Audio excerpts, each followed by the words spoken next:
Hi, di. Nako sa gawas karon. So, saba jud kay siya. Sorry dan. Tapos, today is Sunday. Tapos, koan, it's church day. So, pag morning kay dating gawi. Sorry. Dating gawi, ga-ML ra gyapon ko. Di ba imbis na magtuon ko di. Ninig later na ako magtuon good kay alas 8 pa sad mi tomorrow so di ra kaisa sayo. So napakoy time mag-study. Tapos later man na after na ako nag-play pagka morning kay how sa mi ganin adto. Nag-lunch. Di siya lunch, brunch di ay siya. But there's a lot of food kay nag-ano man sa atin, nag-experiment. Di ba? Tanan nga gulay, yagibot nga ng itlog sa jud. Pero it's nice man. Tapos, kanina mga alas 6, kay tingsimba na sakitas dulungan na to eh. So yun, isimba ko pag alas 6 sa San Vicente ra kay si ate magod mo ato ta siya sa Santo Niño niya kanitulog man iwa siya ni dayon. Tapos pag adto pa jud na ako sa kay nag-abot pa jud mi nila siya yawa ko niya tagda. Okay, wa ko niya tagda guys. Ignore ako di like si Joro smile pero si Shai kay tanaw tapos yan. I mean we're not forcing connection man. If di siya ganahan hindi don't. I mean I'm tired of playing games. It's dilemma. I mean life games. So very sa ako. A waste of time for me.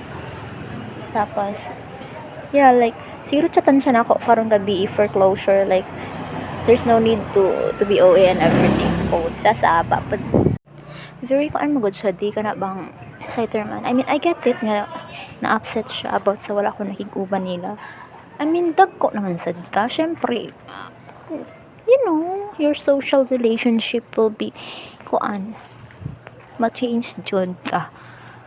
Maano pa jud sila di ba nga daghan gay sila kuyo tapos ako isa ra gani ko. I mean okay, friends ganyan pero I have my reasons. Yeah. Di ay di ba? Maka-frustrated sa usahay pero yun nga, let bygones be bygones. Sorry. So, siguro chatan siya nako tonight. Tapos I don't need a reply or anything.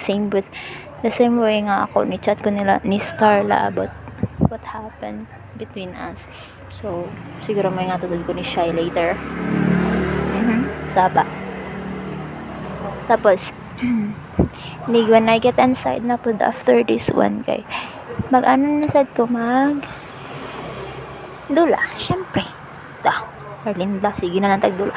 Gamay ra mo gud to na nandi, like, mabatakan siya na ako kay half day rabi ang klase di so sige masad ko maka-play og basta sa library ko mag-study kay di ko ka-play kay ang signal so bali maka-study jud ko dito sa library ko mag-study.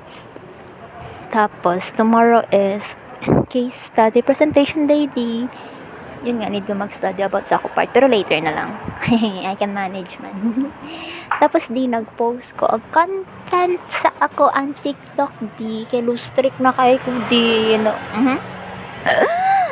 nga lustrik na kay ko di so nang content ko and it reach na 1k views. Grabe naman kapakabig naman ang achievement. Yun lang di bye bye.